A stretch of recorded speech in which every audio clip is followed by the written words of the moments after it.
Assalamualaikum warahmatullahi wabarakatuh. Perkenalkan, nama saya Wahdi Ramalam dari kelas PTKI Universitas Negeri Makassar, jurusan Teknik Informatika dan Komputer.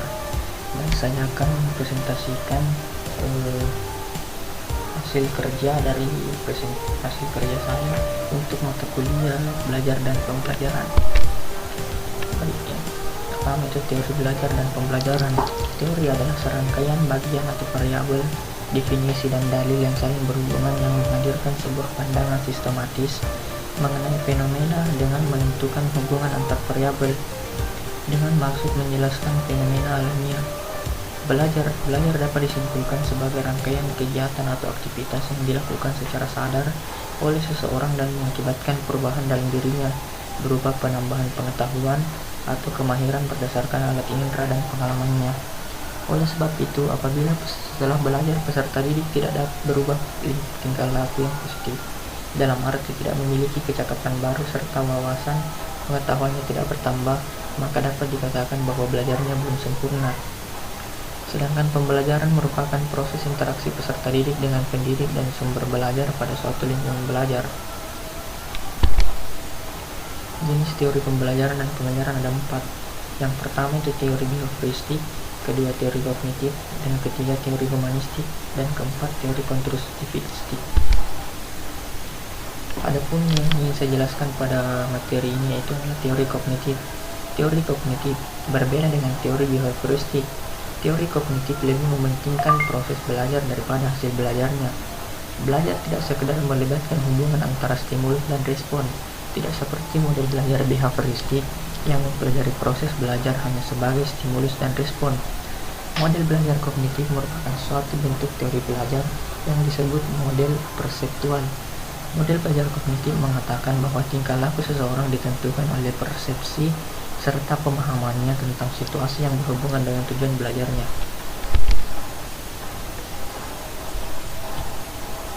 Adapun teori perkembangan kognitif yang dikembangkan oleh Jean Piaget.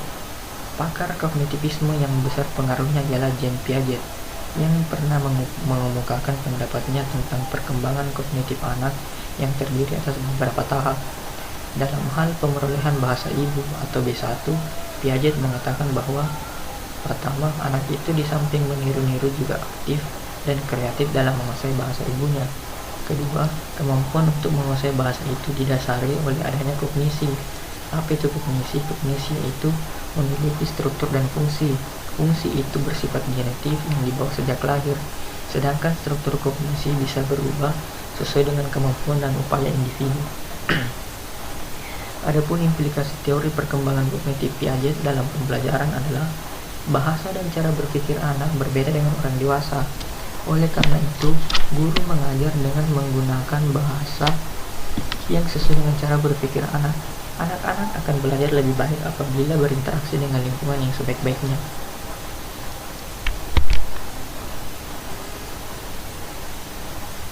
Adapun Piaget membagi proses belajar ke dalam 3 tahapan. Yang pertama itu ada namanya asimilasi. Asimilasi merupakan proses pengintegrasian informasi baru ke struktur kognitif yang sudah ada. Contohnya, seorang siswa yang mengetahui prinsip-prinsip penjumlahan, jika gurunya memperkenalkan prinsip perkalian, maka terjadilah proses pengintegrasian antara prinsip penjumlahan yang sudah dipahami anak tersebut dengan prinsip perkalian atau informasi baru yang akan dipahami si anak. Selanjutnya, akomodasi. Akomodasi merupakan proses penyesuaian antara struktur kognitif ke dalam situasi yang baru, seperti penerapan proses perkalian dalam situasi yang lebih spesifik. Contohnya, siswa telah mengetahui prinsip perkalian dan gurunya pun memberikan sebuah soal perkalian. Yang terakhir ada ekuilibrasi. Ekuilibrasi merupakan proses penyesuaian yang berkesinambungan antara asimilasi dan akomodasi. Hal ini sebagai penyeimbang agar siswa dapat terus berkembang dan menambah ilmunya, tetapi juga sekaligus menjaga stabilitas mental dalam dirinya.